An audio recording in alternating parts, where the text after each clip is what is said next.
Good morning. I am Nazimah from SMU, and today's webinar will be on adapting to the new normal, collection development strategies in a post-pandemic future. What I will share with you this morning will be on collection development strategies in the current new normal and what we can expect in the near future. The content will largely be based on my professional experience in collection management in the academic space, and some of my opinions and perceptions will have been guided by the literature in the field, and the context will be based on academic libraries. This will be the outline of today's webinar. I will be sharing about the SMU Library's experience in managing collections and managing access to academic resources amidst pandemic disruptions. And I will also share on how we are moving forward and our strategies for a post-pandemic future in supporting the needs of the university community. We will also look at trends that are gaining traction in many universities globally as everyone prepares for business continuity. I also thought that it would be of interest to the audience to learn more about some of the products and services in the market, so I will share a bit about that as well. Let me begin with an introduction to the Singapore Management University. We are a university within a city campus, and there are 6 degree granting schools. They are the School of Accountancy, Law, Economics, Business, Social Sciences, and School of Information Systems. Supporting the 6 schools in the teaching and learning needs are the SMU libraries. On the left is the Lee Ka-shing Library, which holds general academic resources, and the picture on the right with the dome is the Kwa Geok Chu Law Library, which primarily houses law-related collections. In total, SMU Libraries has a manpower strength of 38 staff, out of whom 23 are professional librarians. To set the context to our conversation today, I would like to share the composition which makes up the SMU Libraries collections. In the last 10 years, there has been a concerted effort to build electronic collections and less of physical resources, and this was made possible with an e-centric collection policy. Our current collection is a hybrid collection of both print and electronic resources. This chart shows that for the books alone, we have about 70,000 print books compared to 480,000 electronic books.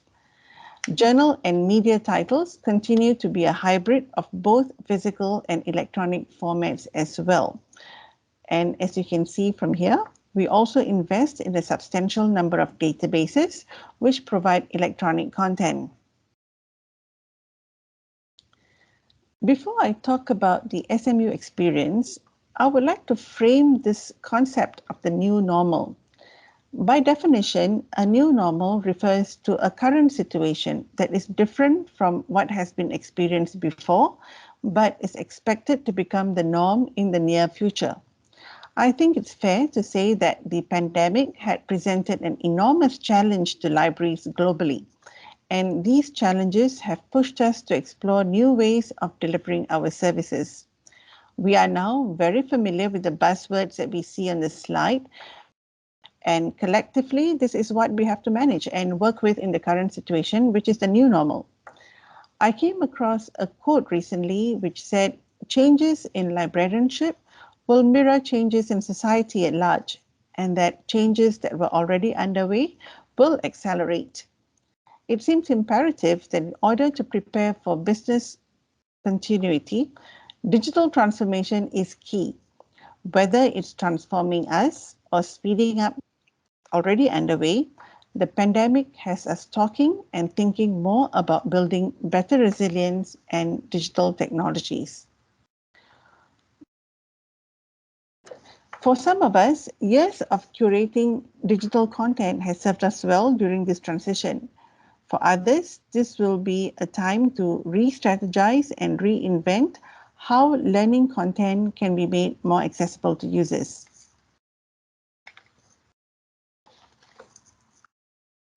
Let me now continue to share the SMU Library's journey from our world as we knew it into the new normal.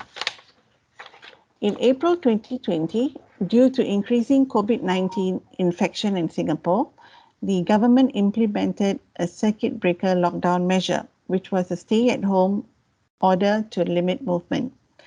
This restriction lasted for 2 months, and this meant that overnight, staff, faculty, and students had no access to the physical library or to the physical resources in the library. There was phased reopening after 2 months, but working from home was still the default, and large number of classes were held online. Now, these circumstances triggered a set of challenges for the library, the librarians, and our users. Not being able to access physical books, journals, and media resources was a huge challenge for students, especially those who needed the reserved textbooks to prepare for the lessons and exams. Some of our students were overseas and they were making frantic requests to electronic alternatives that can be accessed online. So online classes also meant that for electronic resources, there has to be provisions for multiple access. And the reality is that a lot of the e-resources do not always allow for unlimited access. This also caused a lot of anxiety as students complained about failed attempts to get to the electronic books and articles. I have summarized here the feedback received from students during the restricted access period. Firstly, there was a lack of physical access to course reserved textbooks, and then there were limited concurrent accesses to e-resources due to limitations of publisher business models. Furthermore, because students could not access physical textbooks, they were looking for alternative formats of the required titles, for example, electronic versions of textbooks for their course readings. And there was also an escalated request for digitization of core resources for online lessons. From the user needs analysis, it became clear that when physical resources become unavailable, the need for electronic resources intensifies, and the library has to be prepared to manage this and work towards a more favorable outcome for our end users. And for a favorable outcome to happen, we need to shift collection development philosophies to support online learning and teaching. We also need to ensure that our users can be supported with necessary resources anytime and anywhere, transcending geographical barriers. The question then is, how do we do that? As I had shared earlier, SMU Libraries already holds many e-resources. Still, the user community is facing challenges in terms of access. So one of our early response was to look into increasing access to electronic and digital content, especially of core textbooks. This led us to relooking and renegotiating business models of some key resources. We also intensified the search for content partners and new vendors so that we can add on more content to our e-collection. In a situation like this, availability of funds to support new acquisitions and paying for copyright clearances becomes critical. Rechanneling and reallocation of funds helped with our initiatives. This period also saw collection librarians studying user data, taking note of spikes in online checkouts and turnaway figures to proactively add to number of concurrent accesses. This helped the students doing online learning to some extent. A transition like this may not always be easy, as a lot depends on how prepared or how equipped an institution is technologically and financially. But since SMU has been curating digital content for some time, we were able to make this transition. The XMU experience, which I just shared, is kind of mirrors the transitions happening in academic libraries worldwide. Recent literature in this field also reveal that libraries are applying diverse strategies in ensuring continuous access to the resources through digital collection development. This is an emerging this is emerging as a strong reality in the new normal and will be here to stay in a post-pandemic world because libraries are all about focusing on users and their needs, even if it means changing some of the ways in which we have been doing things. I share another quote here by Jason Bird of Adelphi University, who says, libraries demonstrate value to the institutions when they address particularly thorny problems for faculty and students, even if that means changing long-standing policies and practices. So the prediction is that over the next few years, libraries will spend more time and more money developing the electronic collections as print is now being seen as a barrier to access. Some libraries may find this to be a challenge, especially those facing diminishing budgets. Perhaps libraries may need to also develop new strategies for negotiating better terms with publishers or start consortia with other libraries. On the part of the vendors, aggregators, and publishers, they have to recognize that new needs are emerging, so new business models will also need to be developed to support the digital transformation of academic institutions. I will now like to move into discussing what is actually out there in the market and share the various tools and products which can potentially bridge the print electronic gap. Here is a snapshot of different tools and products that have made their way to digital collection development in libraries, and I will talk a little about each one of them. Some of these may be new to industry colleagues, but I'm sure quite a few of what you see here will resonate with many of you. First, I will touch on the demand-driven model and the evidence-based models. These models are based on procurement of resources upon the actual use of the resources. DDA and EBA models are cost-effective models because libraries only pay at the point of need and for the number of titles used. It also supports a just-in-time collection development. So we don't just buy books and keep them and no one is using them. So the benefits of these models are that there's a broad collection of titles to choose from a large catalog. And the products in the market come with various procurement options and libraries will have to select one that works for them. Some business models allow for an auto purchase after usage of a title hits a certain threshold. Maybe, they specify 3 downloads and then a purchase is triggered, or maybe 6 chapter views. Some other DDA or EBA business models may require an initial commitment amount and then allow libraries to select what they want to buy for perpetual access based on usage data which they will provide. And yet some other models allow for a pay on use without any upfront commitment. So there are many business models out there for these products.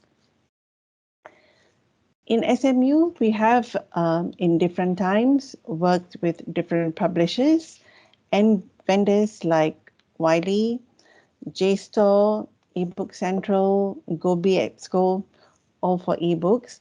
And we've also worked with Canopy for streaming videos. We also have LinkedIn Learning for instructional and training videos. I see this as an a la carte acquisition model because you get to pick and choose the titles that you want at the time you want it. And because with the DDA and EBA models, it's the students, the researchers, and the faculty members who are playing a bigger role in determining what items the library ultimately acquires. And since digital resources are costly, a model like this will ensure better returns on investment as we are spending on what is actually being used. So no guesswork here. I earlier spoke about how barriers to physical collection has seen a renewed interest in ebooks amongst tertiary students, and this is most obvious with e-textbooks. Increasingly, we are seeing more textbooks being offered in digital forms.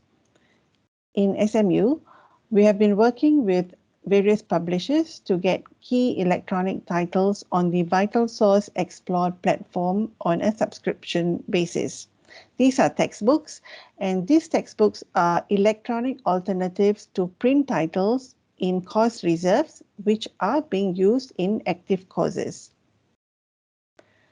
Our Vital Source e-textbook service is a very popular service with both faculty and students, as it directly supports online instruction, teaching and learning. And we have been seeing very strong usage patterns for this product. Vital Source is one model that we are currently working with, but we are seeing more and more players in the market offering e-textbooks. And I have recently had conversations with new vendors like Pelego and Bibliu about their textbook content as well. With more vendors and publishers coming on board to offer electronic textbooks now, libraries are sure to find an e-textbook platform which can support their preferred business model. I think this is a particularly important step in digital collection development because e-textbooks directly plays a role in supporting student success, and it takes care of the accessibility and affordability issue at the same time as well. But on the flip side, however, we also know that not all textbooks are available or offered in e-version to libraries. Generally, only about 20 to 30% of an institution's textbooks needs are available in an electronic format for institutions to either purchase or subscription. So 20 to 30% is not a very large number, and this has to grow for vendors and publishers to be able to support academic institutions better. So to the ebook vendors and publishers out there, libraries are looking for more textbooks which are open to the Asian region, because often we also deal with embargoes to the Asian region. So it would really help the libraries and the institutions we support if publishers can factor in the Asian market needs as they work on their roadmap to support institutions in the new normal. Another strategy that libraries have embarked on in the new normal is to look into print to e print to electronic conversions. So publishers like Elsevier, Taylor and Francis, and vendors like ProQuest offer title matching services to enable libraries to opt for an e-version of a title which are already in their holdings if one is available. Sometimes the e-versions are offered at a discount. If you already have the print version, so these vendors will offer the e-title at a discount. So do look out for such deals. At SMU, we have done this on a smaller scale, where we identified print items with a long request list and activated e-alternatives to those titles. This means more users can now access the popular resource. It cuts down waiting and queue time for users and enables the items to be checked out from wherever users are, so they don't have to be in the library to collect the books.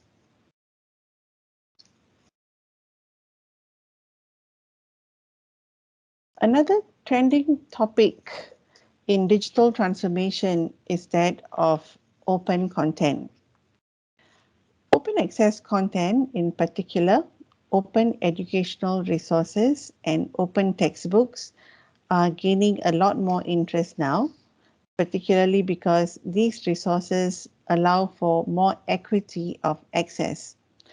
without there being undue concerns about access models or limits to downloads and whether how much I can copy without infringing, and also how much the book costs. So open access content is trending. Here I would like to share with you where we may expect to find high quality teaching, learning and research materials that are free for everyone to use and repurpose. The Open Textbook Library has a large set of open textbooks in various subject categories, and so does JSTOR Open, Project Muse, OpenStax, Cambridge Open, and Taylor and Francis Open, to name a few. There are quite a few of open access collections out there. Adopting open access textbooks as part of a course reserves, however, will require considerable amount of time to curate, evaluate, and select the right textbook for use. Locating the right material amid so many that's published is definitely a hurdle to the adoption of open educational resources. And in a post-pandemic world, I think we would like to see more products which offers curated open access content. For now, I'm familiar with EBSCO Faculty Select, which offers curated open access content. And I have recently also come across CloudSource Open Access by Cersei Dynamics. And I hope for there to be more product offering in this space for academic libraries as we march into a digital collection development strategy.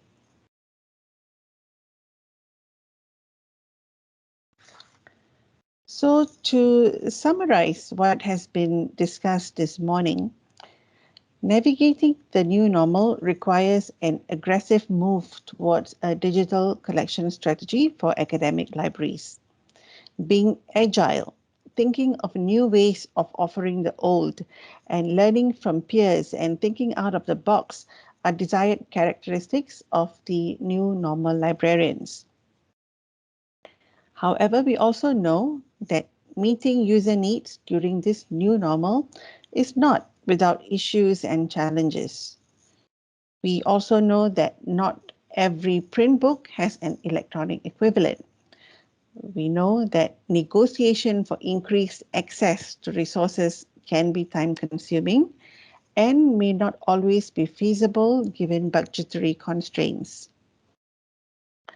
What can potentially work is for each individual library to select an area of focus and decide how they want to start or continue their digital collection transformation. Perhaps they may draw on data regarding high-use titles and then drive a robust print-to-e collection conversion exercise, for example. Or they can build an electronic reserves collections using e-textbooks, or curate subject-based open access textbooks for classroom use. But a transformation in collection development is definitely necessary, mostly to mitigate lockdowns and similar inconveniences in the future, and also because it will be consistent with the overall shift towards digital activities in our society. I have now come to the end of my presentation, and here are my references if any of you are interested to read further. And with that, I would like to thank you for your time, and I'm open to taking questions from participants. Horace, may I pass the time over to you, please? Thank you, Ms. Nazimah. Thank you again for the very thorough and insightful presentation. I'm sure the attendees today with us here this morning would have had many great takeaways from the session when it comes to modern librarianship, evolving collection development strategies, to address the new normal as shared. And your sharing of the trends, tools, and services will be very useful for our audience here seeking to support the digital transformation efforts within their institution. So now we've come to the question and answer session. So if does anyone have any question, please feel free to post it in the chat box and we'll get to it. Let's see. So we have one question coming from Dr. Janaki. So the questions to you, Ms. Nazimah, would be he or she requires a little more information on EBSCO Faculty Select and Cloud Source OA. So would you have any advice or that you can give? Cloud Source OA is fairly new. I came across their sharing in one of the seminars recently. So I've gotten in touch with them to talk more about this because I'm curious as well. So beyond that, I don't really have a lot of information because it was work in progress. So I think we can just keep that in view and probably revisit Cloud Source OA. But Faculty Select, this is a platform which allows faculty to have access to a curated set of open access textbooks. So, sometimes if you want faculty to access open resource textbooks, it's a bit difficult to get buy-in. So if you have a curated set of content already, it's easy to direct them to it and get them to explore. So I think information is also online if you go to EBSCO Faculty Select. I think they've got about, if I'm not mistaken, about 3,000 open access textbooks in different subjects. So that's always a good start. And at SMU, we are exploring this option and will be in conversation with this vendor and any other vendors who may have what we are looking at, which is a curated set of open access textbooks. Thank you, Ms. Nazimah. So do keep the questions coming in. I have a question for Ms. Nazimah, maybe at this interim while we get more response from the audience. What are some key priority areas that SMU libraries are looking at currently to support and elevate the academic needs and excellence? Key areas would always, we try to be current with whatever is happening right now. So if you're talking about content, AI is trending. So on one hand, we're trying to get databases, we're trying to get electronic content that can support trending, content, and the content which is currently used in active courses in SMU libraries. But in terms of format, I think we are now really driven into electronic because of the nature of things, because a lot of classes are being held online. So we really need to focus on e-alternatives. So that's where our focus is right now. We are going all out to look for new partners, new vendors who has, new content to offer us. Okay, thank you. And on that same note, the follow-up questions maybe would be, what would be the model or the mindset require of a modern librarian or librarianship to support the university's vision of innovation? So what would your advice be to, our audiences here from across the region that they should embrace to support the university's visions of innovation? What I've learned from last year is expect the unknown, expect the unknown, be prepared to pivot if need be, keep your user needs as, priority in your mind for everything that we do, and keep an open mind and continue learning, be open to new things in the market, be open to new technology, and embrace new technology because the whole society is evolving in the digital space. So I think we need to pivot accordingly as well. Okay, thank you for that. We have a question coming from Vincent. His question is, if you don't mind, how much is the estimated cost in acquiring and maintaining such collection per year? Maybe this is something that should be private and confidential. I'm not sure if you are comfortable to that, but if not, Vincent, perhaps you may want to reach out separately. Well, generally, Yeah. I can say that if you want to transform, let's say you're primarily a print library, and if you want to transform, it will not be cheap, right? So there are budgetary implications. So it's sometimes the mandate has to come from the the university management, how they want to move to support the new normal. And having said that, there are different models in the marketplace. Some are more expensive than others, and some I think um, they're affordable. For example, like if you select an EBA program or a DDA program, patron-driven program, right? So you only pay when you use that particular book or you use that collection. Sometimes it can be as low as $5,000, an upfront commitment, and then it's a drawdown model, for example. And you get to choose when and how much you want to invest in this particular model and for which period of time. So yes, it's not I mean it is an expensive model to move into, but it takes some, I think, planning, and you can choose how much or how little, to invest. But yeah, I'm happy to take the questions offline as well if anyone wants to like discuss further on this topic. Thank you, Ms. Nazimah. The next question will be from Ms. Adeline. Her question is, what's your take on academic view on OER? Does the academic involve in the selection of collection or upon libraries' proposal of selection? OER is very tricky, I think, because it's trending, it's new. But just like yesterday, I was talking to some librarians from Australia, and they all say the same thing, that when you approach a faculty member, for example, and say, "Prof, we have this book in psychology which is open instead of the other one that costs $800, for example."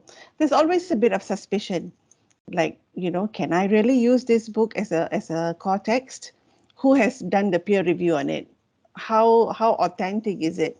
Because it hasn't gone through the publishing, the traditional publishing processes. So there's a bit of suspicion.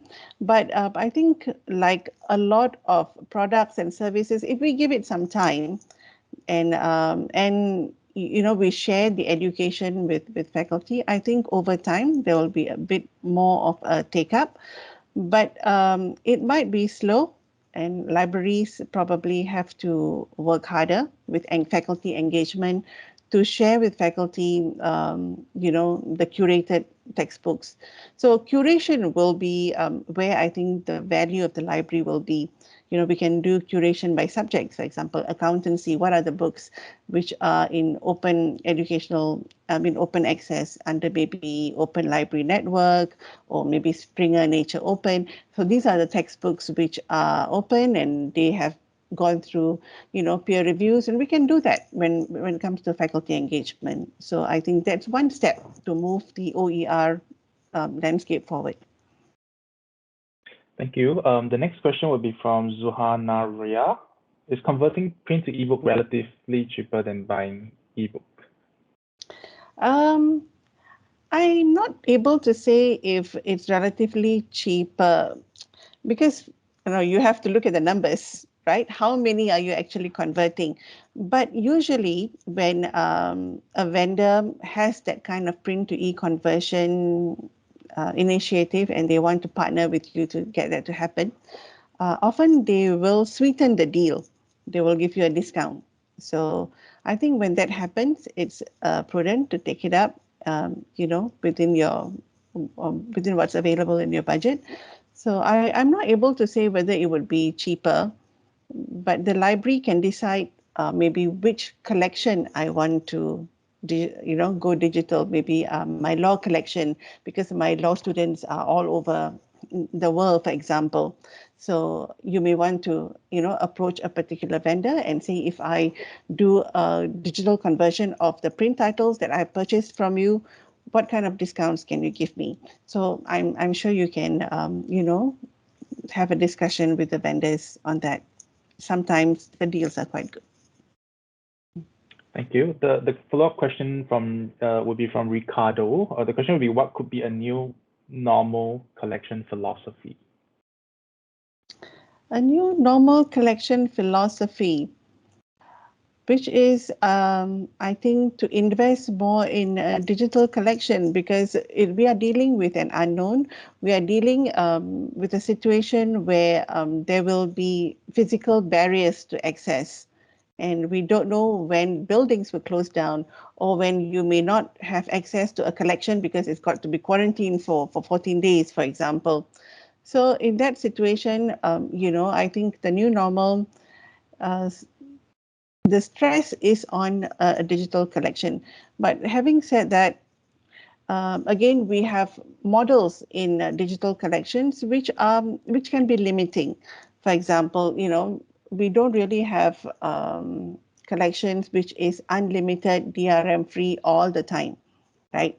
So I also would like to see more publishers and vendors understanding the new needs and coming up with a bit more flexible kind of models so that librarians can support our institutions in a manner that ultimately helps the users get the resources. I Thank hope you. that answers your questions. Yeah. Yeah.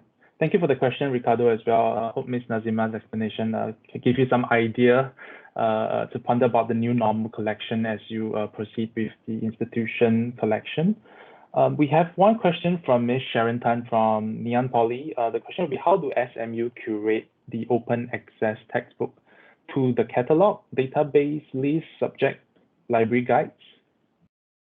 How do we Curate the curate open or how do access. we make accessible? Okay, we do have library guides. If you go to SMU research guides, there is one on e-textbooks and open access e-textbooks. And there's also another more general one by my colleague Melody Chin. And she has actually given a bit of a background to open access resources.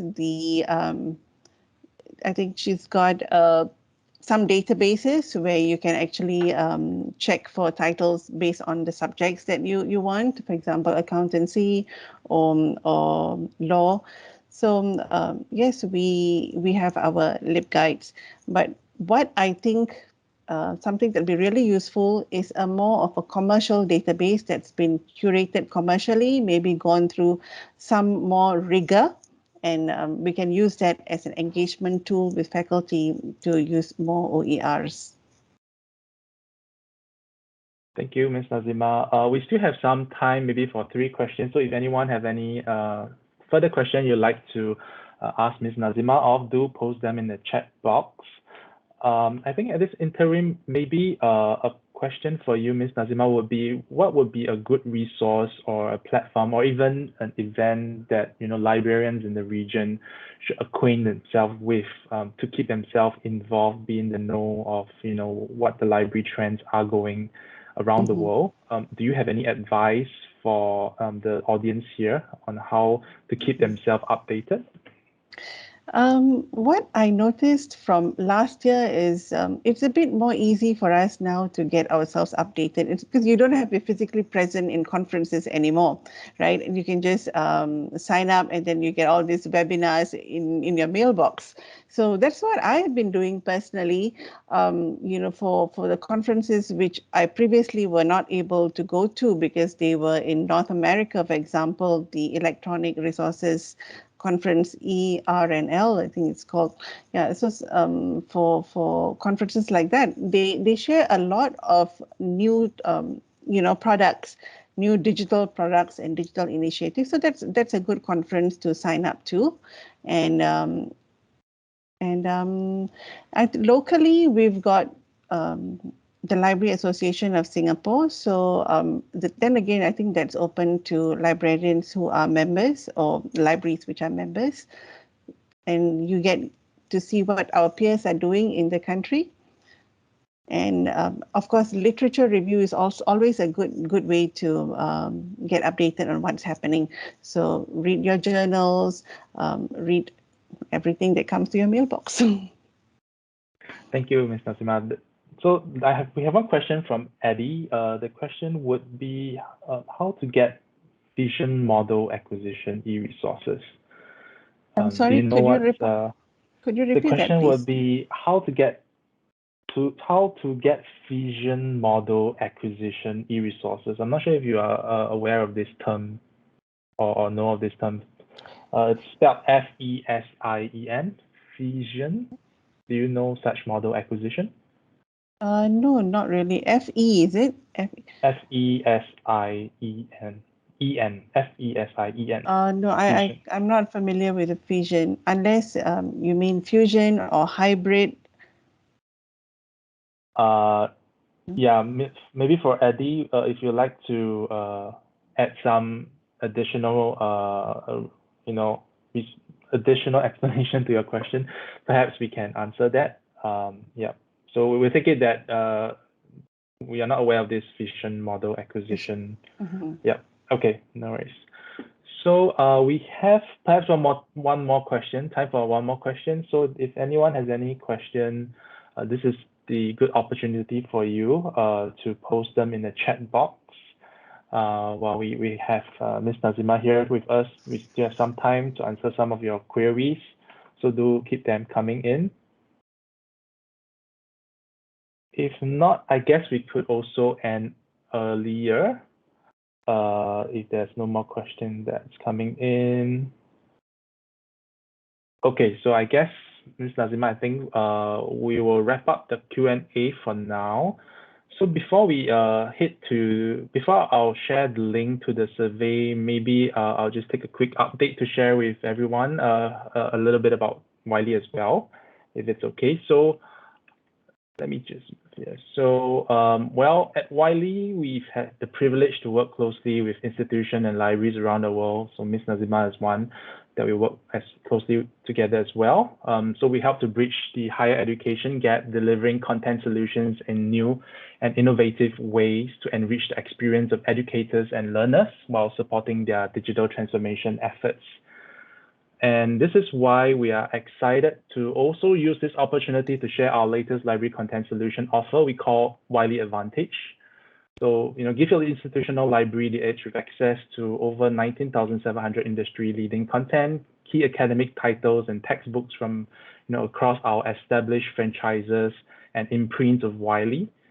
From renowned academic authors, industry experts, and professional organizational partners, your patrons can now access industry-relevant content covering in-demand topics across various disciplines to help them to be successful in their fields. The feature-rich platform provides your patrons an intuitive and rich learning experience. It provides librarians various insightful usage data to support your demand-driven acquisition requirements, for example.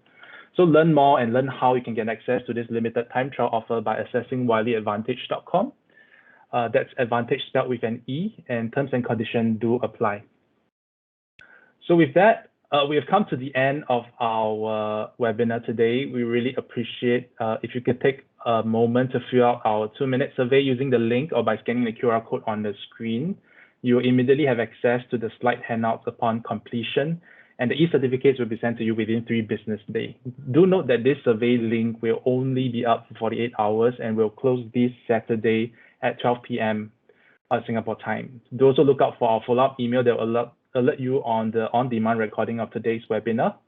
And on behalf of Wiley Education Asia, I would really like to thank Ms. Nazimah for the insightful session and everyone for taking time to join us in this morning webinar. We hope to see you in future session. So stay safe, stay well, and have a good day ahead. Thank you. Thank you, Horace. And thank you for our international audience for your attention, all your questions. And feel free to get in touch with me if I could help you further. Thank you. Thank you. And we hope to see everyone in the next session. Goodbye. Bye.